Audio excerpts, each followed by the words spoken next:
What is simple interest?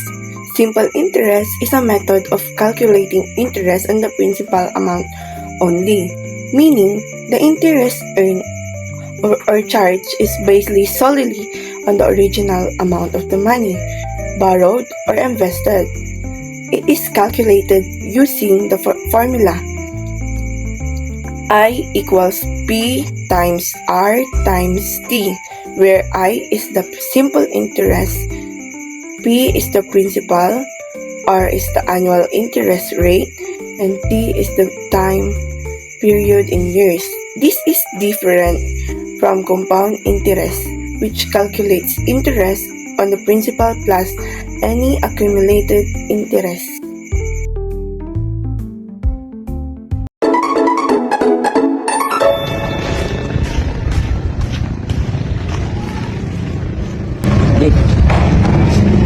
Please, pero mana paiban mo.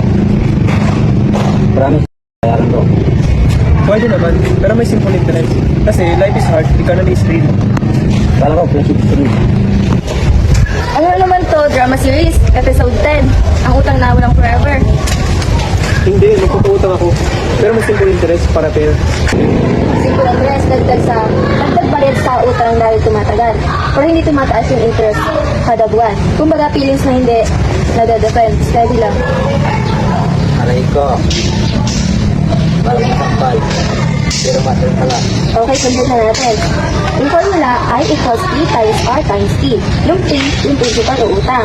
Yung R, rate of return na interest. Yung T, yung time. So ikaw, Jordan, yung principal mo o utang, 500 pesos. Yung R mo naman, o yung percent ng interest, 10%. Kapag kinonvert, 0.10. At yung time mo naman,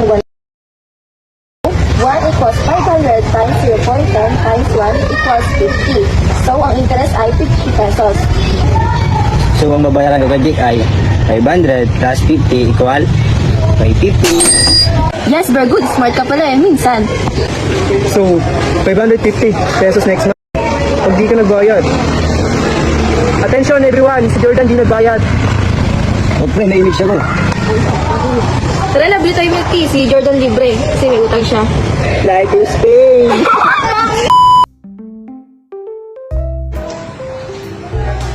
Your deposit 5,000 in a bank for 2 years in the interest rate of 8.4 years. How much is the interest? Number 1.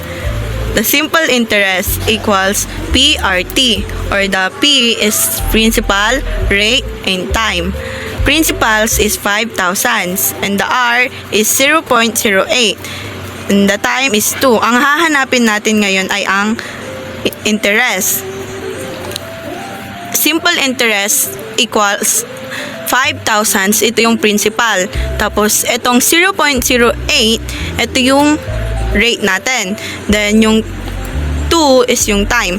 5,000 times 0.08 times 2 is equals 800. So ito yung simple interest natin. Ito yung interest na hinahanap natin na ilalagay natin dito.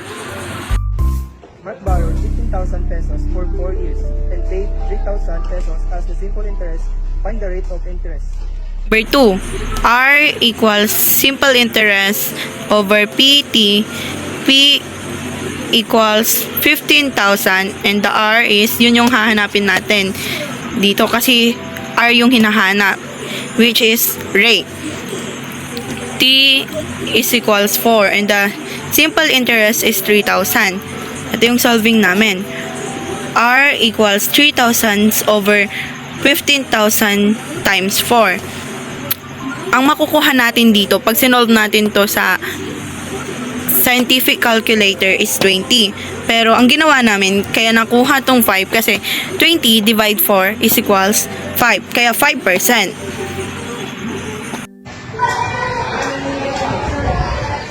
The simple interest after 5 years at rate of 6% per year is 1,500. Find the principal amount. P equals simple interest over rate and time. Yung hanapin natin ngayon is yung principal or yung P.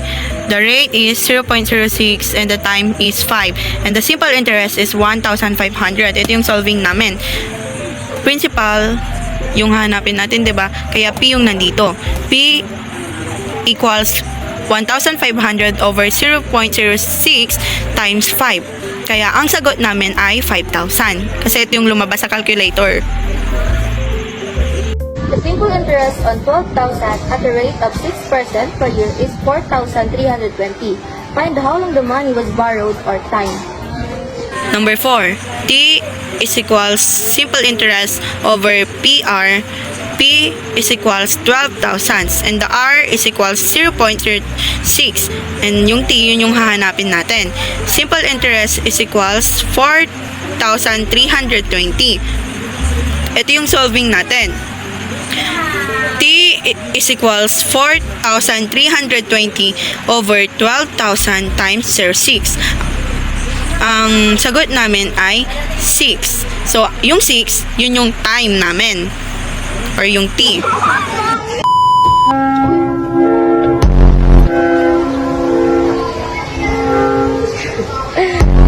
Yes, yung P, time. So, ikaw, Jordan, yung P,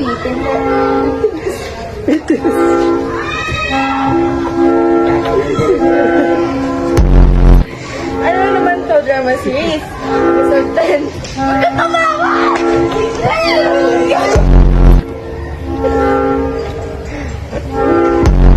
mo siya feelings yun.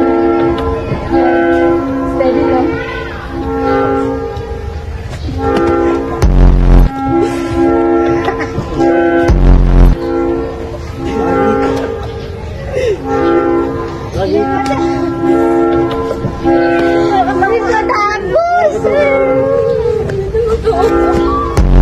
Ano naman to, drama series? Episode 10.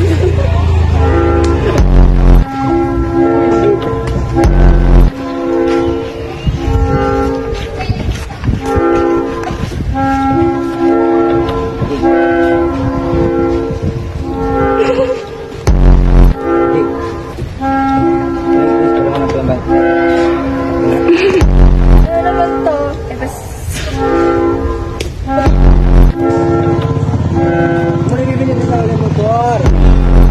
Life is pain.